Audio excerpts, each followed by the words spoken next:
बिहार में छपरा शहर से लगभग 40 किलोमीटर दूर दिघवारा के पास आमी नाम का एक छोटा सा गांव है, जहां मां का एक भव्य मंदिर है।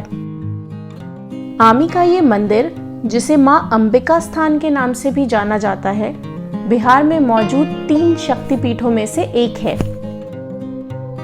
मंदिर में मां अंबिका भवानी विराजमान हैं, जो आदि पराशक्ति की संपूर्ण अवतार मानी जाती हैं और जो अंबे, पार्वती, गौरी और दुर्गा आदि नामों से भी प्रसिद्ध हैं। मौजूदा आमी मंदिर छपरा के दिघवारा कस्बे में पड़ता है, जो पौराणिक दक्ष राज्य के अधीन आता था। पौराणिक कथाओं के अनुसार ब्रह्मा के मानस पुत्र और सती के पिता राजा दक्ष प्रजापति ने जब भगवान शिव को अपमानित करने के लिए महान यज्ञ का आयोजन करने का निश्चय किया, तो उन्होंने यज्ञ भूमि में प्रवेश के लिए एक भव्य द्वार का निर्माण किया, जिसका नाम दीर्घ द्वार रखा गया। यही आज दिघवारा के नाम से जाना जाता है। इस यज्ञ में उन्होंने सारे देवी देवताओं को निमंत्रित किया, किंतु शिव और सती को नहीं बुलाया। जब सती को यह बात पता चली, तो उन्होंने पितृ प्रेमवश यज्ञ में जाने का निश्चय किया।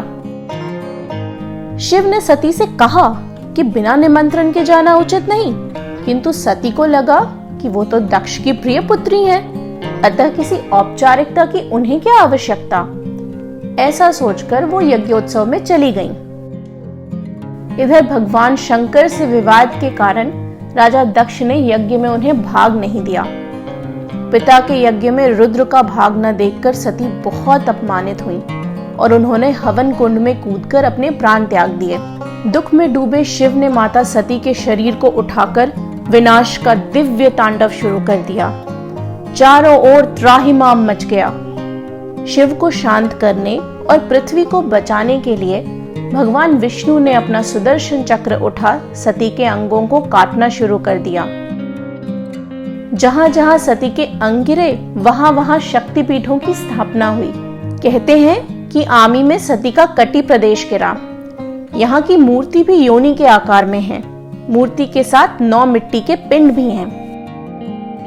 दुर्गा सप्तशती में इन पिंडों का उल्लेख मिलता है।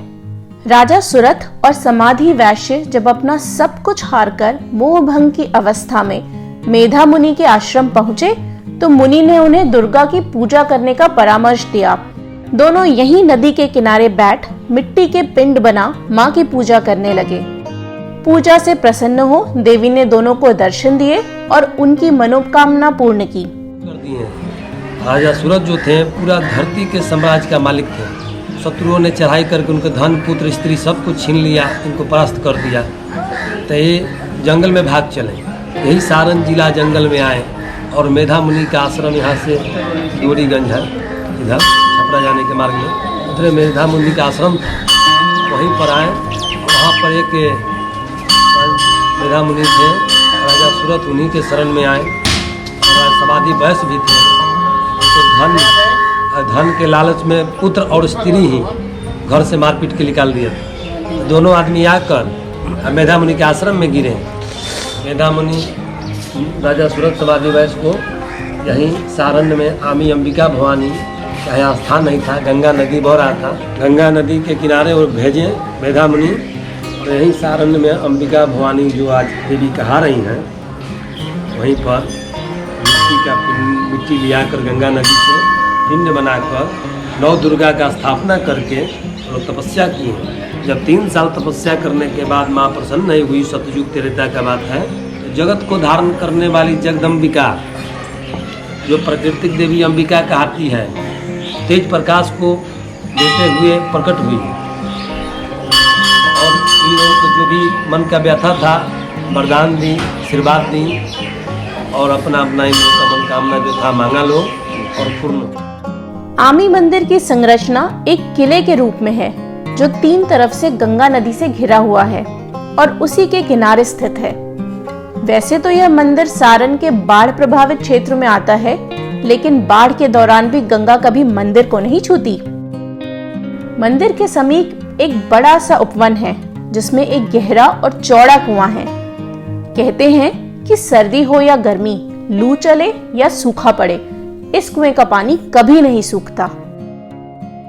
यहाँ पर एक यज्ञ कुंड भी है जिसके दर्शन को श्रद्धालु दूर दराज से आते हैं। भक्तों का मानना है कि कुंड में श्रद्धालुओं द्वारा चढ़ाया गया जल अपने आप तिराभूत हो जाता है, जो किसी चमत्कार से कम नहीं। नवरात्रि की तो यहाँ छठा अनोखी होती है। पूरा आमी जैसे माँ की भक्ति में सराबोर हो जाता है। पूरे गांव में मेला लगता है जिसमें गांव के सब लोग सम्मिलित होते हैं। स्थानीय लोगों का यह मानना है कि इस समय देवी से सच्चे मन से जो भी मांगो वो जरूर मिलता है। दूर दूर से श्रद्धालु यहाँ देवी का दिव्य आशीर्वाद ग्रहण करने के लिए एकत्रित होते हैं। महाशिवरात्रि भी यहाँ बड़े धूमधाम से मनाई जाती है। लाखों भक्त आते हैं। एक तरफ से दुल्हन तैयार होती है और दूसरी तरफ से दूल्हा आता है। शिव और सती का ये विवाह समारोह पारंपरिक हिंदू रीति रिवाजों के साथ आयोजित किया जाता है। पूरे दिन और पूरी रात उत्सव चलता रहता है। इस दौरान शिव बारात मुख्य आकर्षण का केंद्र होती है। संपूर्ण विश्व में देवी का ये अकेला मंदिर है जहां मिट्टी की मूर्ति स्थापित है। कई विशेषज्ञ इसे पाषाण युग से भी पहले प्रागैतिहासिक काल की प्रतिमा मानते हैं।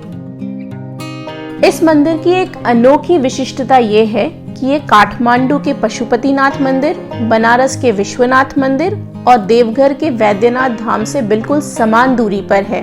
यदि हम इन 3 शिव मंदिरों को जोड़ने वाली एक काल्पनिक रेखा खींचें, तो केंद्र में अंबिका स्थान के साथ एक समभुज त्रिकोण बनता है, जो इस मंदिर के महत्व को दर्शाता है।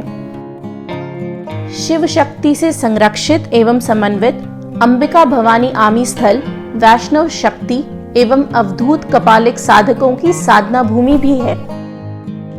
मंदिर के द्वार सुबह 5 बजे से शाम 8 बजे तक साल भर खुले रहते हैं। आसपास गांव वालों की छोटी छोटी दुकानों में नारियल, धूप, फूल आदि पूजा सामग्री मिलती है। मंदिर में आने वालों के लिए गांव वालों ने ढाबे भी खोल रखे हैं, जहां आप ताजा गरम खाने का आनंद उठा सकते हैं। अगर आप कभी मां अंबिका स्थान आए तो दर्शन के बाद इन्हीं में से एक ढाबे में बैठकर पूरी जलेबी खाना न भूलें, क्योंकि परंपरा के अनुसार इसके बिना आपका दर्शन अधूरा ही रह जाएगा।